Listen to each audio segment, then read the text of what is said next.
قسم بخدا اے یزید، تو نے خود ہی اپنی کھال نوچی ہے اور اپنے ہاتھوں اپنے گوشت کی تکہ بوٹی کی ہے۔ بہت جلدی وہ وقت آنے والا ہے کہ تجھے انتہائی ذلت و خواری کے عالم میں اللہ کے رسول کا سامنا کرنا پڑے گا۔ تو نے نبی کی ذریت کو خاک و خون میں غلطاں کیا اور ان کی عطرت، ان کے پیاروں کو نشانہ ستم بنا کر ان کی حرمت زائل کی ہے۔ یزید، جب تو اپنے ان سنگین جرائم کا بوجھ اٹھائے قیامت کے دن خدا کی عدالت میں پیش ہوگا تو پھر دیکھنا کہ داور محشر کس عنوان سے ریاض رسالت کے بکھرے ہوئے پھولوں کو اکٹھا کر کے ہر برگ گل کو آماج گاہ صد بہار قرار دیتا ہے، اور وہ منصف حقیقی کس طرح جور و جفا کرنے والے باغیوں سے ہم کو ہمارا حق دلاتا ہے۔ اس پیدا کرنے والے کا ارشاد ہے، جو لوگ اللہ کی راہ میں قتل ہوتے ہیں انہیں مردہ نہ سمجھو، وہ تو در حقیقت زندہ ہیں، اپنے رب کے پاس سے رزق پا رہے ہیں۔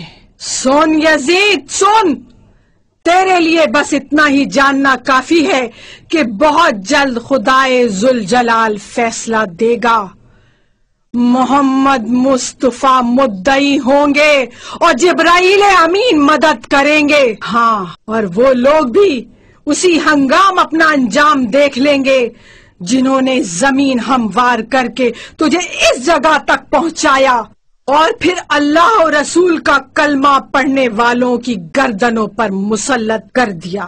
جب حساب و کتاب کا وقت آئے گا تبھی پتا چلے گا کہ جو زیادتیاں کرتے ہیں ان کو کتنی بری سزا ملتی ہے، اور اسی لمحے یہ بھی واضح ہو جائے گا کہ کسے بدترین جگہ دی گئی اور کس کے ساتھی کس درجے بودے نکلے۔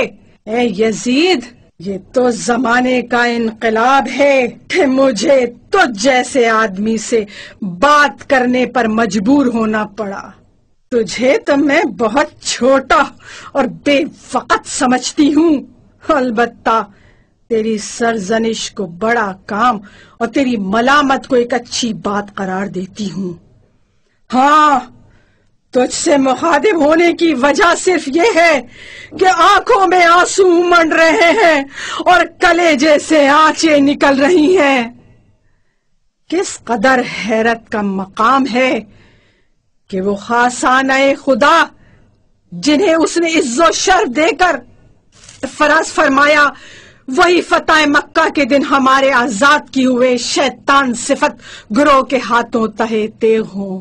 دشمن کی آستین سے ابھی تک ہمارے شہیدوں کا لہو ٹپک رہا ہے اور آج بھی ان کے لب و دنداں پر ہمارا گوشت چبانے کے نشان موجود ہیں۔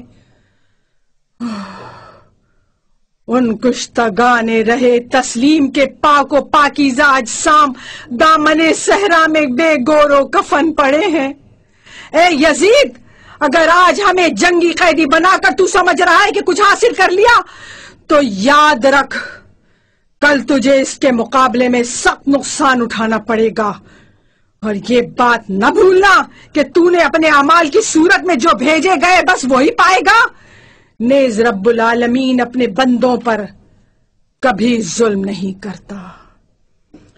ہم اللہ کے سوا نہ کسی سے اپنا حال کہتے ہیں اور نہ کسی کے پاس فریاد لے جاتے ہیں، صرف اسی کی ذات پر ہمارا بھروسہ ہے اور وہی ہم سب کا مرکز و اعتماد ہے۔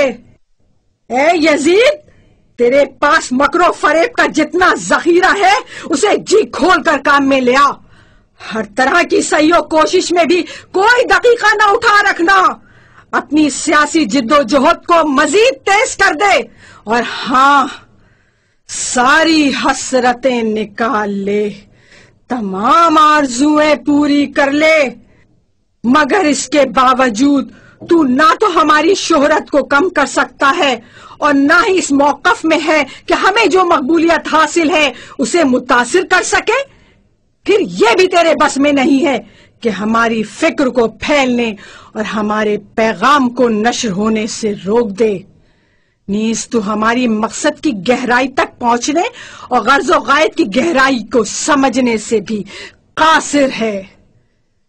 یزید، تیری فکر غلط ہے، تیری رائے خام ہے، تیری زندگی کے محض چند دن باقی رہ گئے ہیں، تیری بساط الٹنے والی ہے، اور بہت جلد تیرے ساتھیوں کا شیرازہ بھی بکھرنے والا ہے۔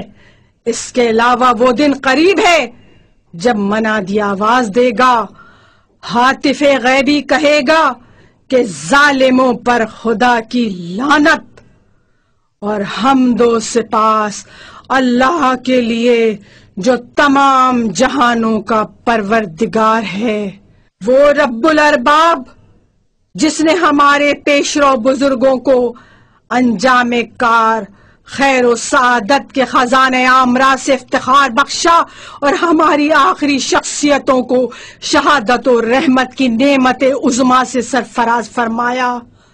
ارحم الراحمین ہمارے شہداء کے ثواب کو کمال آگی، ان کے اجر کو فراواں، اور ان کے وارثوں اور جانشینوں کو اپنے حسن کرم سے بہرہ مند فرمائے۔ یقیناً وہ بڑا مشفق اور حد درجہ مہربان ہے۔ ہمارے لیے اللہ کافی ہے اور وہی بہترین کارساز ہے۔ اس کے بعد اہل بیت اطہار کو زندان شام میں قید کر دیا گیا۔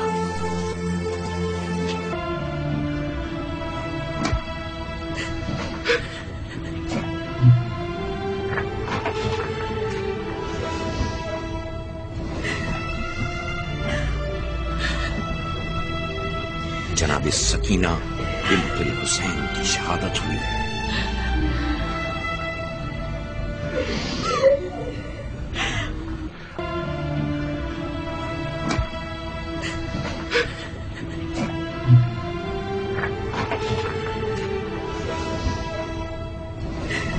اس لٹے ہوئے قافلے کو رہائی ملی۔ اہل بیت نے کربلا میں آ کر چہلم کیا، پھر مدینے آئے۔ شہزادی نے تڑپ کر کہا، اے نانا کے مدینے، زینب کے آنے کو قبول نہ کرنا۔ گئی تھی تو پورے قافلے کو ساتھ لے کر، لیکن آئی ہوں تو لٹے ہوئے قافلے کے ساتھ۔ اور پھر مدینے کی عورتیں شہزادی کے پاس آئیں اور مولا کا پرسہ دیا۔ جناب زینب نے تھک کر کہا، اے بھائی، یہ بہن تیرا پرسہ لینے کو زندہ رہ گئی۔ الغرض شہزادی اپنے گھر پر آئی اور محمد کے حجرے میں گئی۔ آنکھوں سے آنسو رواں ہو گئے کہ ایسے میں جناب عبداللہ گھر میں تشریف لائے اور کہا، اے بی بی، آپ کون ہیں؟ آپ کو کس سے کام ہے؟ یہ سننا تھا کہ شہزادی زینب کو ضبط نہ رہا اور تڑپ کر کہا، اے عبداللہ، نہ پہچان سکے؟ میں ہی کوک جلی زینب ہوں۔ میرا یہ حال میرے بھائی حسین کی جدائی میں ہو گیا ہے۔ الغرض شہزادی جب تک زندہ رہی، بقیہ زندگی اپنے بھائی کو یاد کرتے ہوئے گزاری۔ شہزادی زینب کی پوری زندگی کے 7 سفر۔ سفر اول، پہلے سفر میں پرسکون اور خوشحال رہی، اور یہ وہ وقت تھا جب مولا علی نے مدینے سے کوفے کا رخ اختیار کیا تو جناب زینب بھی آپ کے ساتھ تھی۔ یہ وہ دور تھا جب آپ کوفے کی شہزادی بنا کر یہاں لائی گئی تھی، بڑی عزت و احترام کے ساتھ۔ پھر یہاں کی عورتوں کو تبلیغ بھی کرتی تھی۔ سفر دوم، دوسرا سفر بی بی زینب نے اپنے بھائیوں کے ساتھ کوفے سے مدینے کی طرف کیا تھا۔ اس سفر میں اگرچہ دوسرے مصائب کے علاوہ باپ کی شہادت کا زخم بھی بی بی کے دل پر تھا، لیکن بڑی عزت و احترام کے ساتھ بھائیوں نے آپ کو کوفے سے مدینے پہنچایا۔ سفر سوم، تیسرا سفر حسین کے ساتھ، جس میں دوسرے فرزندان علی بھی شامل تھے۔ 28 رجب سن 60 کو یہ قافلہ مدینے سے نکلا اور دوسری شعبان کو آپ سب مکے میں داخل ہوئے۔ سفر چہارم، 8ویں ذیلحج کو اپنے بھائیوں، عزیزوں اور انصاروں کے ساتھ احرام توڑ کر مکے سے کربلا کی طرف کا سفر تھا۔ آپ نے بہت عزت احترام کے ساتھ کیا، خصوصاً جب آپ محمل میں سوار ہوتی تو بنی ہاشم کے جوان پروانہ وار محمل کے ارد گرد پیدل چلتے۔ سفر پنجم، 5واں سفر آپ نے 11 محرم کو کربلا سے کوفہ و شام کی طرف کیا۔ اس سفر میں آپ کو رسن بستہ کیا گیا۔ یہ ایک بڑا دردناک سفر تھا، بی بی کی زندگی کا، جو آپ نے کربلا کے یتیموں اور بیواؤں کے ساتھ کیا۔ سفر ششم، اس معظمہ بی بی کا 6واں سفر شام سے مدینے اپنے وطن کی طرف تھا، جس میں جلے دل کے ساتھ واپس مدینے آئیں۔ جب کوئی سفر کے بارے میں سوال کرتا تو آپ فرماتی تھیں، باپ برادر رفتہ بودم، بی برادر آمدم۔ بھائی کے ساتھ گئی تھی اور بغیر بھائی کے آئی ہوں۔ سفر ہفتم اور شہادت جناب زینب۔ دمشق سے روانہ ہو کر قافلہ اہل حرم نعمان بن بشیر کی رہنمائی میں کربلا سے ہوتا ہوا مدینے پہنچا۔ مدینے سے کچھ فاصلے پر قیام کیا اور نعمان بن بشیر نے مسجد رسول میں جا کر اہل حرم کی آمد کی اطلاع دی اور کہا، اے اہل مدینہ، مدینہ اب رہنے کی جگہ نہیں رہی۔ امام حسین اور ان کے اقرباء و اصحاب کربلا میں 3 دن کے بھوکے اور پیاسے قتل کر دیے گئے۔ ان کے اہل حرم قید و بند کی سختیاں برداشت کر کے آئے ہیں۔ یہ غمناک اعلان سن کر تمام اہل مدینہ جمع ہو گئے۔ اس کے بعد قافلہ اہل حرم وارد مدینہ ہوا اور زینب سلام اللہ علیہا سیدھی روضہ رسول خدا پر جا پہنچی اور دروازہ پکڑ کر اس قدر گریہ فرمایا کہ سری رسول کانپنے لگی۔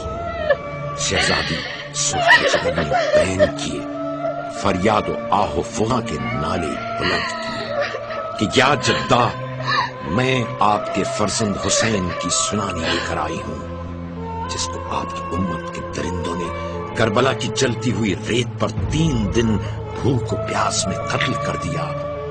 روضہ رسول سے رخصت ہو کر اہل بیت اطہار نے جنت البقیع کا رخ کیا اور زینب سرخ جگر نے اپنے آپ کو ماں کی قبر پر بے تابانہ گرا دیا اور اپنے مظلوم برادر کی داستان ہم بندو اس انداز میں بیان کی کہ قبر فاطمہ الزہرا کو لرزا ہوا، بیویوں میں کوہرام برپا ہو گیا، شہزادی پر قیامت خیز گریہ طاری تھا۔